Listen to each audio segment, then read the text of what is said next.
Hello guys and welcome back to best car picks. എനിക്കറിയാം നമ്മളിതിനു പിന്നെയും വിൻഫാസ്റ്റിനെ പറ്റിയുള്ള ഇഷ്ടംപോലെ വീഡിയോസ് ചെയ്തിട്ടുള്ളതാണ്.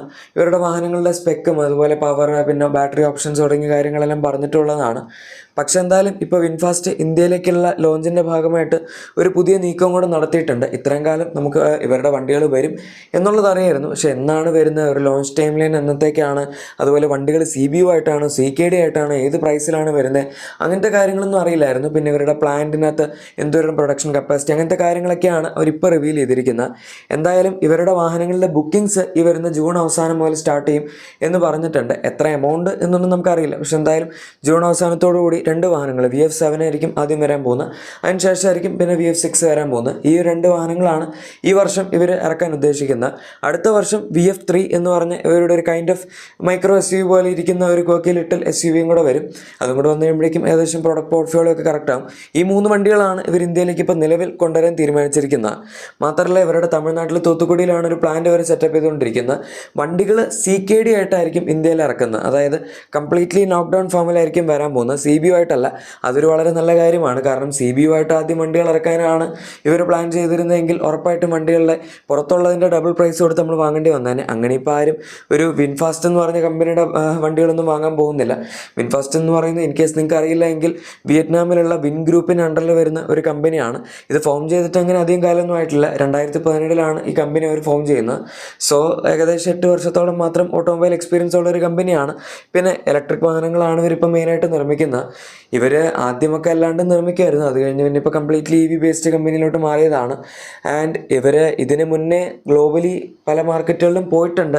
ആക്ച്വലി US അങ്ങനത്തെ കുറച്ച് മാർക്കറ്റുകളിലൊക്കെ പോയിട്ട് ക്വാളിറ്റി റിലേറ്റഡ് ആയിട്ടുള്ള പ്രശ്നങ്ങൾക്കൊക്കെ ഇവർ പേര് കേട്ടിരുന്നൊരു കമ്പനിയും കൂടെ ആയിരുന്നു. ഇന്ത്യയിലേക്ക് വരുമ്പം ഇനി എന്താവും എന്നുള്ളത് നമുക്ക് നോക്കാം. കാരണം ഇന്ത്യൻ മാർക്കറ്റ് വളരെ ക്വാളിറ്റി കോൺഷ്യസ് ആയിട്ടുള്ളൊരു മാർക്കറ്റല്ല. ഇപ്പോൾ യൂറോപ്യൻ മാർക്കറ്റ്സ് അതുപോലെ US തുടങ്ങിയ മാർക്കറ്റൊക്കെ എടുക്കുകയാണെങ്കിൽ അവിടെ നമുക്ക് ജർമ്മൻ ബ്രാൻഡ്സ് അതുപോലെ അമേരിക്കൻ മാർക്കറ്റിലുള്ള വണ്ടികൾ, പിന്നെ ജാപ്പനീസ് കാർ മേക്കേഴ്സ്, അങ്ങനെ എല്ലാ കമ്പനികളും ഉണ്ട്. അവരൊക്കെ നല്ല ക്വാളിറ്റി പ്രൊഡക്ട്സ് കൊടുക്കുന്ന സമയത്ത് ഇവരവിടെ കൊണ്ട് കുറച്ച് ചീപ്പായിട്ടുള്ള വണ്ടികൾ ഇറക്കിയപ്പം അവർക്ക് ഇഷ്ടപ്പെട്ടില്ല. പിന്നെ വണ്ടിക്ക് കുറച്ച് കംപ്ലൈൻറ്റുകളും ഉണ്ടായിരുന്നു. അതൊക്കെ റെക്ടിഫൈ ചെയ്തിട്ട് ഇവിടെ ഇറക്കിയാൽ മതി. ക്വാളിറ്റി എനിക്ക് തോന്നുന്നു നമ്മൾ ഇന്ത്യൻസിന് അങ്ങനെ പൊതുവേ ഇൻറ്റീരിയർ മെറ്റീരിയൽ ക്വാളിറ്റി അല്ലെങ്കിൽ അകത്ത് പുറത്ത് തുടങ്ങിയ ചെറിയ ചെറിയ സാധനങ്ങളുടെ ക്വാളിറ്റി അതിലൊന്നും നമ്മളങ്ങനെ ഒരുപാട് മാറ്റർ ചെയ്യാറുണ്ട് എന്നെനിക്ക് തോന്നാറില്ല. ഫീച്ചേഴ്സിൻ്റെ കാര്യത്തിൽ ഓഫ് കോഴ്സ് വിൻഫാസ്റ്റ് എന്ന് പറയുമ്പം അത്യാവശ്യം ഫീച്ചേഴ്സ് കൊടുക്കുന്ന ഒരു കമ്പനി തന്നെയാണ്. അവർ ആ കാര്യത്തിൽ ഒരുപാട് കോസ്റ്റ് കട്ട് ചെയ്യാറില്ല. അതുകൊണ്ട് ആ കാര്യം ഓർത്ത് നമ്മൾ പേടിക്കേണ്ട ആവശ്യമില്ല. പിന്നെ ഇവരുടെ തമിഴ്നാട്ടിലുള്ള പ്ലാന്റിൽ ഇനീഷ്യൽ സ്റ്റേജിൽ 50,000 വണ്ടികളായിരിക്കും ഒരു വർഷം പ്രൊഡ്യൂസ് ചെയ്യാനുള്ള കപ്പാസിറ്റി ഉണ്ടാകുന്നത്. അത് ലേറ്റർ സ്റ്റേജിലേക്ക് വരുമ്പോഴേക്കും 1.5 lakhs ആക്കിയിട്ട് അവർ ഇമ്പ്രൂവ് ചെയ്യും. അത്രയൊക്കെ വണ്ടികൾ സെയിൽ വരുമെന്നുള്ളത് നമ്മൾ എന്തായാലും കണ്ടറിയേണ്ടി വരും. അവർ വണ്ടി ഇറക്കിയതിന് ശേഷം മാത്രമേ അത് പറയാൻ പറ്റുള്ളൂ. എന്തായാലും ഇവരുടെ സെയിൽസ് സർവീസ് നെറ്റ്വർക്കൊക്കെ ഇനീഷ്യൽ സ്റ്റേജിൽ നമുക്ക് ടയർ 1 ടയർ 2 സിറ്റീസിൽ ഉണ്ടാവുമെങ്കിലും ടയർ 2 ടയർ 3 സിറ്റീസിലും ഇവർ ഫോക്കസ് ചെയ്യും എന്ന് പറയുന്നുണ്ട്. അതുപോലെ തന്നെ ഒരു ചാർജിങ് നെറ്റ്വർക്കും ഇവരിപ്പോൾ സെറ്റപ്പ് ചെയ്തുകൊണ്ടിരിക്കുകയാണ്. ഇന്ത്യയിൽ 60 കിലോവാട്ട് മുതൽ 300 കിലോവാട്ട് വരെയുള്ള ചാർജേഴ്സാണ് ഇവരിപ്പോൾ സെറ്റപ്പ് ചെയ്തുകൊണ്ടിരിക്കുന്നത്. അതൊരു നല്ല കാര്യമാണ്. കാരണം പൊതുവേ നമുക്കിവിടെ 60 ആണ് ഏറ്റവും കൂടുതൽ കാണാൻ പറ്റുന്നത്. 300 അല്ലെങ്കിൽ 300 ഇങ്ങനെ പൊതുവേ കാണാറില്ല. കിയയുടെ 240 ആ റേഞ്ചിലുള്ള ചാർജേഴ്സാണ് ഏറ്റവും മാക്സിമം വരുന്നത്. പക്ഷേ അതിൽ ചാർജ് ചെയ്യാനാണെങ്കിലും റേറ്റ് വളരെ കൂടുതലാണ് DC ഫാസ്റ്റ് ചാർജിങ്ങിലേക്ക് വരുമ്പം. എന്തായാലും അതിലേക്കൊക്കെ നമുക്ക് വരാം. ആദ്യം ഇവരിവിടെ വന്ന് സർവീസ് നെറ്റ്വർക്ക് തുടങ്ങിയ കാര്യങ്ങളൊക്കെ സെറ്റപ്പ് ചെയ്യണമല്ലോ, അതിനും കുറച്ച് ടൈം എടുക്കും. എന്തായാലും വണ്ടികളെ പറ്റി പറയുകയാണെങ്കിൽ VF6 ആയിരിക്കും നമുക്ക് സെക്കൻഡായിട്ട് വരാൻ പോകുന്ന വണ്ടി. ആദ്യം VF7 ആണ് വരുന്നത്. ആദ്യം തന്നെ VF6ലേക്ക് പറ്റി പറയുകയാണെങ്കിൽ നമുക്ക് ഇതിൻ്റെ അകത്ത് കുറച്ച് കോമ്പാക്ട് ഡയമെൻഷൻസ് ആണ് കിട്ടുന്നത്. ഈ വണ്ടി ഏകദേശം ഒരു ക്രെറ്റയേക്കാൾ ഇത്തിരി കൂടി ചെറുതാണെന്ന് പറയും. 4.2 മീറ്റേഴ്സിനടുത്താണ് ഇതിൻ്റെ ഡയമെൻഷൻസ് ഒക്കെ വരുന്നത്. പക്ഷേ അതിൻ്റെ റൈവൽസ് നമ്മുടെ കർവ് EV, ക്രെറ്റ EV, പിന്നെ BE6 തുടങ്ങിയ വാഹനങ്ങളൊക്കെയാണ് എന്ന് വേണമെങ്കിൽ പറയാം. ഇത് ഏകദേശം ഒരു 18 to 25 lakhs പ്രൈസ് റേഞ്ചിലാണ് അവർ ഇറക്കാൻ ഉദ്ദേശിക്കുന്നത്. 12.9 ഇഞ്ച് ഇൻഫോർടൈൻമെന്റ് സിസ്റ്റം ആണ് മെയിനായിട്ട് കൊടുത്തിരിക്കുന്നത്. ഇൻസ്റ്റോൺ ലെസ്റ്റർ ഒന്നുമില്ല. ഡീറ്റെയിൽസ് ഒക്കെ അതിൻ്റെ അകത്ത് തന്നെ ആയിരിക്കും കിട്ടുന്നത്. ഡാഷ്ബോർഡ് ലേഔട്ട് ആണെങ്കിലും വണ്ടിയുടെ ഭയങ്കര സിമ്പിളാണ്. അങ്ങനെ ഒരുപാട് കാര്യങ്ങളൊന്നും അവർ അതിൻ്റെ അകത്ത് സ്റ്റാക്ക് ചെയ്ത് വെച്ചിട്ടൊന്നുമില്ല. ഒരുപാട് ബട്ടൺസും ഇല്ല. വളരെ മിനിമലിസ്റ്റിക് ആയിട്ടുള്ള ഒരു അപ്രോച്ചാണ് ഈ വാഹനത്തിൻ്റെ ക്യാബിൻ ഫിനിഷിലൊക്കെ അവർ പിടിച്ചിരിക്കുന്നത്. കാണുമ്പോൾ നമുക്ക് ഇങ്ങനെ വലിയ ക്വാളിറ്റി ഇഷ്യൂസ് ഒന്നും തോന്നില്ല. പക്ഷേ ചിലപ്പോൾ കുറച്ച് റാറ്റ്ലിങ്ങും കാര്യങ്ങളൊക്കെ ഫ്യൂച്ചറിൽ വന്നേക്കാം. അതൊക്കെയാണ് ഇവരുടെ പ്രശ്നങ്ങൾ ഉണ്ടായിരുന്നത്. പിന്നെ സീറ്റിംഗ് ക്വാളിറ്റി അങ്ങനത്തെ കാര്യങ്ങളൊന്നും വേറെ പ്രശ്നമൊന്നുമില്ല. സ്പേസ് ഒക്കെ അത്യാവശ്യമുണ്ട്. ഇതൊക്കെ ഡെഡിക്കേറ്റഡ് EV പ്ലാറ്റ്ഫോമിൽ വരുന്ന വണ്ടികൾ തന്നെയാണ്. ഏതായാലും ഒറ്റൊരു ബാറ്ററി കൺഫിഗറേഷൻ ഈ വണ്ടിയിൽ വരുന്നുള്ളൂ. 59.6 kWh ആണ് ഒരു ഇൻ്റർനാഷണലി കൊടുക്കുന്നത്. 2 സ്റ്റേറ്റ് ഓഫ് ട്യൂൺ മോഡലിൽ അവൈലബിൾ ആണ്, ഇക്കോയും പ്ലസും. അങ്ങനെ രണ്ട് വേരിയൻസ് ആണ് വരുന്നത്. ഇക്കോയിൽ 174 PS power 250 Nm torque, plus ആണെങ്കിൽ 201 PS പവർ 250 Nm ടോർക്ക്. രണ്ടിലും ടോർക്ക് സെയിം ആണ്, പവർ പക്ഷേ ഇത്തിരി കൂടുന്നു എന്ന് മാത്രം. 374 കിലോമീറ്റേഴ്സിനടുത്താണ് WLTP ക്ലെയിംഡ് റേഞ്ച് വരുന്നത്. സോ 350 കിലോമീറ്റേഴ്സിന് മുകളിൽ എങ്ങനെയാലും കിട്ടും. നമുക്കിവിടെ പൊതുവെ 60 kWh ബാറ്ററി പാക്കുള്ള വണ്ടികൾക്കൊക്കെ 350 to 400 കിലോമീറ്റേഴ്സിനടുത്തൊക്കെ റേഞ്ച് കിട്ടാറുള്ളതാണ്. സോ 350 പ്ലസ് ഒക്കെ ഈസി ആയിട്ട് എക്സ്പെക്ട് ചെയ്യാം. അതാണ് ഈ വാഹനത്തിൻ്റെ കേസ്. പിന്നെ ഇത് ഫ്രണ്ട് വീൽ ഡ്രൈവിൽ മാത്രമേ കിട്ടുന്നുള്ളൂ. ഇതിൻ്റെ ലോഞ്ചും ഈ അവസാനത്തോടുകൂടി ഏകദേശം ഒരു സെപ്റ്റംബർ ഒക്ടോബർ ടൈം പീരീഡിലാണ് എക്സ്പെക്ട് ചെയ്യുന്നത്. എന്തായാലും ആദ്യം വരാൻ പോകുന്ന വണ്ടി നേരത്തെ പറഞ്ഞ പോലെ VF7 ആയിരിക്കും. ഇതിൻ്റെ ഡിസൈനൊക്കെ നമ്മൾ ഇതിന് മുന്നേ കണ്ടിട്ടുള്ളതാണ്. എനിക്ക് കുറച്ചും കൂടെ പേഴ്സണലി ഡിസൈൻ ഇഷ്ടം VF7 ആണ്, പ്രത്യേകിച്ച് ഇതിൻ്റെ റിയർ ആംഗിൾ. ഈ വണ്ടിയുടെ റിയർ ലുക്ക് കാണാൻ അത്യാവശ്യം നല്ല രസമാണ്. പ്രത്യേകിച്ച് നമ്മൾ സൈഡ് ക്വാർട്ടറും അതുപോലെ റിയർ ആംഗിളും നോക്കുന്ന സമയത്ത് ലൈറ്റും അതുപോലെ മൊത്തത്തിലുള്ളതിൻ്റെ സ്റ്റാൻഡ്സൊക്കെ അത്യാവശ്യം നല്ല ഭംഗിയാണ്.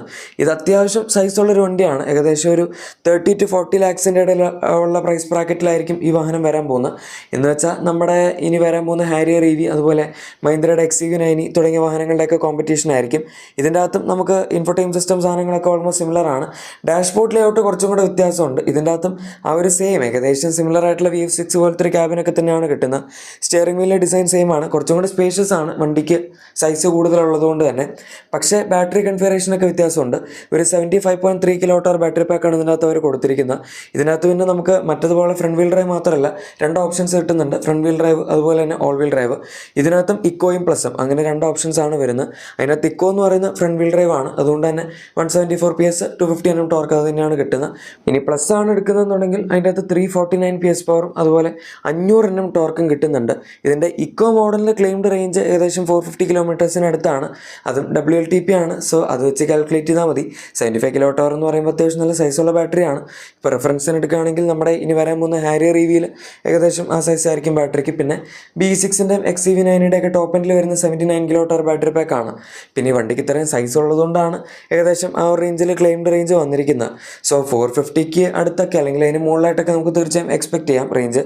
VS7ൻ്റെ കോമ്പറ്റീറ്റേഴ്സായിട്ട് പിന്നെ BYD ഒക്കെ നമുക്ക് വേണമെങ്കിൽ പറയാം. അവരുടെ അറ്റോത്തരയൊക്കെ ആ ഒരു 30 to 40 lakh റേഞ്ചിലാണ് വരുന്നത്. പിന്നെ പക്ഷേ ഇവരത്ര അഡ്വാൻസ്ഡ് ആയിട്ടുള്ള കാർ മേക്കറൊന്നും അല്ല. നമ്മൾ BYD എന്നൊക്കെ പറയുമ്പം പിന്നെ ബാറ്ററി ഇൻ്റർനാഷണലി ഇഷ്ടംപോലെ കാർ മേക്കേഴ്സിന് സപ്ലൈ ചെയ്യുന്നൊരു കമ്പനിയാണ്. അത്യാവശ്യം ഒരു ട്രസ്റ്റ് നമുക്ക് BYDയിൽ കൊടുക്കാൻ പറ്റും. അങ്ങനെ ഒരു ട്രസ്റ്റൊക്കെ വിൻഫാസ്റ്റിൽ കൊടുക്കാൻ പറ്റുമോ എന്നുള്ളത് ഒരു ചോദ്യചിഹ്നമാണ്. അതിനിപ്പോൾ അവരിവിടെ വന്ന് സാധനങ്ങളൊക്കെ സെറ്റപ്പ് ചെയ്ത ആൾക്കാരൊക്കെ വണ്ടി എടുത്തു കഴിഞ്ഞ് ഒരു 1-2 വർഷമൊക്കെ കഴിഞ്ഞ് നമുക്ക് പറയാൻ പറ്റുള്ളൂ വണ്ടികൾക്ക് റിലയബിൾ ആണോ അല്ലെങ്കിൽ എടുക്കാൻ റെക്കമെൻഡ് ചെയ്യാൻ പറ്റുമോ എന്നുള്ളതൊക്കെ. എന്തായാലും ഇനീഷ്യൽ സ്റ്റേജിൽ ഞാൻ ഓടിപ്പോയി ഇവരുടെ വണ്ടികൾ നിങ്ങൾ എടുക്കുക എന്നൊന്നും റെക്കമെൻഡ് ചെയ്യില്ല.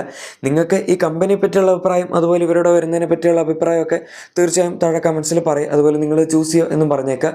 പിന്നെ നിങ്ങളുടെ എക്സിസ്റ്റിംഗ് വാഹനത്തിന് എന്തെങ്കിലും ചെറിയ ആക്സസറീസോ ക്ലീനിങ് പ്രോഡക്ട്സോ ഒക്കെ വേണമെന്നുണ്ടെങ്കിൽ നമ്മുടെ ഡിസ്ക്രിപ്ഷൻ അല്ലെങ്കിൽ പ്രോഡക്റ്റ് ടാഗ് ചെക്കൗട്ട് ചെയ്യുകയാണെങ്കിൽ അത് നിങ്ങൾക്ക് ലഭിക്കുന്നതായിരിക്കും. വീഡിയോ ഇഷ്ടപ്പെട്ടെങ്കിൽ തീർച്ചയായും ലൈക്കും സബ്സ്ക്രൈബും ഷെയറും കൂടെ ചെയ്തേക്കുക. നമുക്ക് മറ്റൊരു വീഡിയോയിൽ കാണാം. അതുവരെ thank you for watching my video and good bye.